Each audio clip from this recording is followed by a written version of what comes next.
Well, hello there, and welcome to another edition of Cryptid Corner, where I sit in my corner and I chat about things that may or may not exist. Today's cryptid is wet, possibly ancient, Scottish. That's right, we're diving in, no pun intended, we're diving into the murky waters of the Loch Ness Monster, aka Nessie. So, let's start off. What is the Loch Ness Monster? Let's do a general description. As far as I hear, she is, and I say she just because that's, I guess, the common way to refer to her. No idea what the conjecture there is on the gender of the Loch Ness Monster. But a large aquatic creature, often described as long-necked, dinosaur-like, at least today in pop culture, most commonly described as being similar to that of a plesiosaur. Plesiosaur? I hope I said that right. And fun fact, plesiosaurs are not actually dinosaurs. They are Mesozoic marine reptiles belonging to the Sauropterygia. Alright, we're already getting sidetracked. Usually, Nessie's described as fairly dark in color, typically a brown, blue, or green, and sometimes commonly described with humps sticking up above the water, or at least one hump, and some sort of tail. Now, as everyone knows, the Loch Ness Monster is said to inhabit the Loch Ness in Scotland, which is 23 miles of freshwater lake in the Scottish Highlands. Now, before we dive all the way into Nessie's depths, I want to do a quick touch on her extended cryptid family, because Nessie is not the only lake monster out there, far from it, in fact. Now, I do want to make sort of a distinction between, I guess, more plesiosaur type lake monsters and more sea serpent type lake monsters, because I feel like that's a fairly important distinction. Both are very common, but they can sometimes be interchangeable, you know? Sometimes something is a lake monster, and some people describe it as a serpent, some people describe it as a plesiosaur-like thing, so that's kind of what you gotta work with these, cryptid descriptions. But, as I was saying, Nessie has a lot of notable cousins, including the Ogopogo. I think I said that right. This creature is said to live in Lake Okanagan, I hope I said that right, in British Columbia, Canada. Sightings allegedly go back to the First Nations. It's supposed to be a serpentine creature about 40 to 50 feet long and dark in color. People commonly call it the Canadian Nessie, and yeah, it basically is, I guess. Then we get Champ or Champy from Lake Champlain, I think I said that right, which is between New York and Vermont, here in the US of A. So again, similar in description, long neck, humps, large body, usually more serpenty than Nessie though, but Nessie is sometimes depicted that way as well, like I said. Now, Champ started popping up in American newspapers in the late 1800s, so been around quite a while. And there's even a Champy Day festival, so that's pretty cool. There's also Morag, who is in basically Nessie's neighbor. Like, for some reason no one talks about it, or him, I don't know why, but Morag seems like a him and Nessie seems like a girl. I don't know why, don't ask me why. Similar sightings, same general area, but Morag is said to reside in Loch Morar. Sorry, there are locks over there. Loch Morar. Again, he's less famous, but some claim that he's even more elusive and mysterious. Then there is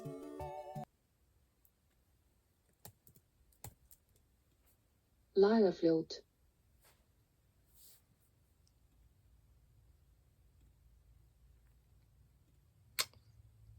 So yeah, it's called the Lagerflute. I'm really sorry, I did that really wrong. Lagerflute. Worm. It's on screen. It's said to be a long snake-like creature, kind of like a lake-dwelling dragon. It's been featured in Icelandic folklore for centuries, but I basically just wanted to demonstrate this is not a one-off phenomena, although Nessie may be the most famous of these, I guess, profiles of these alleged creatures. There are many other. Again, I'm really sorry for mispronouncing anything I mispronounced in this video, especially the Icelandic cryptid, because I definitely mispronounced that. So, are they related? Is Nessie a cryptid species?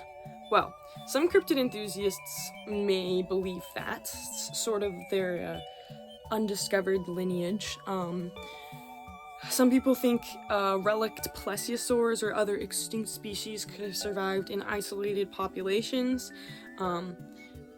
I think this is one's more likely, and some other people may conjecture there are some form of giant eels or unknown similar freshwater animals that take different forms. Also, there's always the possibility maybe it's just culture. Different cultures have similar folklore patterns, just like every place having ghost stories and Bigfoot-like stories. But again, of all of these lake monsters, the one that has captured the hearts of the world the most is the Loch Ness Monster. The first recorded sighting of Nessie was all the way back in 565 AD, when St. Columba allegedly encountered a water beast in the river Ness. It allegedly attacked a swimmer, but was warded off when the saint made the sign of the cross. Some people will say that this was not really Nessie or like the same creature, and that it kind of only got roped into the folklore after Nessie blew up later on, as sort of like a, look, see, it's been there all along. But I don't know. Descriptions of Nessie are still so varied. I think it could be. It's also just really interesting. I feel like there's a lot of stories from the medieval era specifically, but obviously all throughout history, where pretty blatantly ridiculous or hard to believe fantastical situations are said to occur from very respected or trusted people, and just no one really talks about it. No one brings up the fact that it sounds crazy. Nessie. So, then there were a few published stories recorded in the 1800s and early 20th century, but where we need to go next as far as when Nessie really popped off is the modern media boom of the 1930s. A new road gave a better view of the loch, and there were tons of stories in this time period, like between 1933 and the early 40s even, but generally, 1933 and the rest of the 30s, there were so many stories. Even there's dozens just between those 2 years, 1933 and 1934. One of the most famous stories that got published in a local paper that really kicked things off was a description submitted by two witnesses who claimed that a large creature was seen rolling and plunging near the surface. Now let's touch on the most famous piece of Nessie evidence that's ever come out, which unfortunately, unlike the Patterson-Gimlin film of the Bigfoot world, it hasn't aged as well, let's just say that. So it was taken in 1934. We got a long neck, we got a head emerging out of the water, vaguely Nessie-like silhouette. So for decades, this was the evidence of the Loch Ness Monster. But in the 1990s, it was revealed to be a hoax, constructed using a toy submarine and a plastic head. It's kind of hard to tell. Some sources say that the head was plastic, some say it was wooden. I even saw a source that said wooden plastic, and I was like, what is wooden plastic? I don't know, I'm just reporting. But the hoaxer was somewhat of an elaborate hoax. The hoaxer and the creator of the image and the person who actually submitted it were not the same person, so they kind of like collaborated on that. The person who actually submitted the image was a gynecologist. That's why it's called the surgeon's photo. I think it would be funny if we called it the gynecologist photo instead, though, because he was a gynecologist. Anyway, he was the one that sent the photo into the news because he was well respected in the community, and according to the sources, was always up for a good laugh or something like that, or was up for a good practical joke. The actual person who orchestrated the hoax was named Marmaduke Weatherall, who had quite a name, let me just say that. But he was apparently best known for being a big game hunter who was disgruntled with the news because he had tried to report some Nessie tracks, I believe, that turned out to be a hoax, and he was like being ridiculed for it. So he was like, I'm gonna teach them a lesson or whatever, and he orchestrated this whole thing. The guy who helped build the actual replica was named Christian Sperling, I believe, and he was the one who like kind of admitted to everything they plotted on his deathbed, I believe. So that one's a bummer. There are some less obviously debunked sightings and photos out there. There's the photo from Tim Dinsdale, which was taken in 1960. He captured a video footage of a hump crossing the water. Many experts at the time deemed it was genuine, and he got a lot of attention for it. But other people are like, that is just a boat dog. But they did even try and recreate it, and were like, look, it's not a boat, but they used apparently like a white boat under different conditions, so everyone was like, you didn't do it right. But I don't know, it's up to you. What do you think about this one? Then there was the 1987 Operation Deep Scan, which despite I think the ultimate conclusion being that there was no, irrefutable evidence, there were multiple unexplained large moving objects identified in the scans, but obviously no confirmed creature. And the sightings just keep coming in, like there's literally dozens of sightings a month. There's live cameras that show the loch all the time. I literally saw something kind of suspicious when I was looking at the live cam once, but I don't know, it was kind of low quality, so could have been nothing. But yeah, there's lots of modern day sightings to this day. In the age of AI, you never know, you really never know, but I think it's something to be hopeful about. So let's get into the theories. What is Nessie? What are the possible explanations behind this phenomenon, if it is indeed a real phenomenon?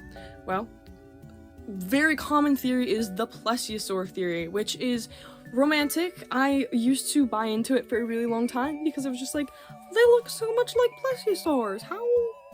But it's unlikely. Recent studies have shown that some species of plesiosaur could survive in freshwater conditions back when they were alive. But we've had also recent DNA tests in the loch, and you know what? Absolutely no plesiosaur DNA is coming back. So we're pretty sure that they all went extinct when the rest of them did. Another theory that I think is far more likely, possibly the most likely explanation, although it's not the most exciting, but still somewhat exciting, is the giant eel theory. So, the DNA studies that they did that showed that there was no plesiosaur DNA in the loch did show that there's absurdly high amounts of eel DNA in the loch.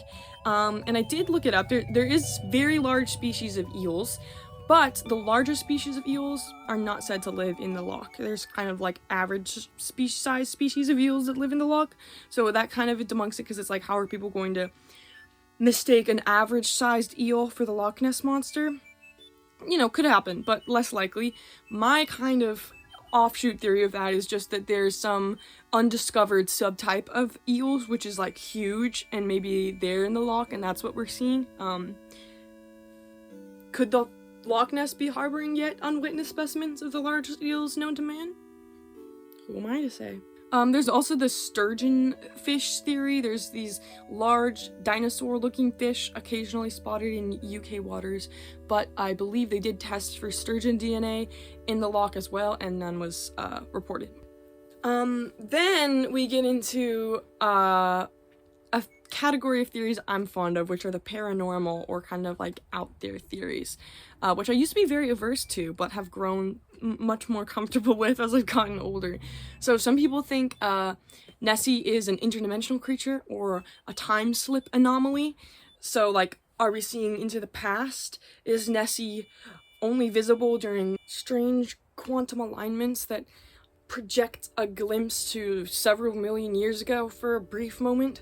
Or is she an interdimensional species on concept, choosing consciously when to slip in and out of our perception, of our dimension, or this specific third density experience. Or you could get even more crazy. Is the Loch Ness a portal to another realm? Is it the Scottish Bermuda Triangle? Is that why she keeps evading our studies? We don't know. So now let's get into some common skeptical arguments, which is no bones or bodies are ever found. The Loch Ness is deep, but not that deep. Could it really be hiding a breeding population of monsters? Also, a lot of photos and videos that have come out have turned out to be hoaxes or misidentifications. Still, the mystery remains, and if you're willing to take into account some more out there ideas, then a lot of that can be easily explained away, as out there ideas like to provide the avenue to do. So wrapping things up, regardless, Nessie is a cultural icon. She has her own tourism industry, merch, statues, museums, boat tours. Even if she's not real, she's certainly beloved. Honestly, even if she is a myth, she's doing more for the economy than we could ask. So, after hearing this complete overview, do you believe in Nessie? Is she an ancient dinosaur, giant eel, portal guardian, floating log? Whatever she is, Nessie remains one of the world's most famous cryptids, and I don't think she's going anywhere anytime soon. Drop your Nessie theories in the comments. I would love to hear them. And also let me know what cryptid you want me to talk about next time on Cryptid Corner. Would you go swimming in the Loch Ness? Or are you scared of Nessie? Or just afraid of normal, deep, murky water things? Like giant eels. Anyway, thank you so much for watching. I know I haven't uploaded in literally forever. I was going to say something at the beginning of this video, but I didn't want to be a bummer. But anyway, life is feeling exciting, and I really want to be back here doing stuff regularly, and I'm just so excited to make videos for this channel again. So please like, subscribe, and comment if you enjoyed the content and you feel so inclined. And thank you so much again. I hope to see you next time. Bye!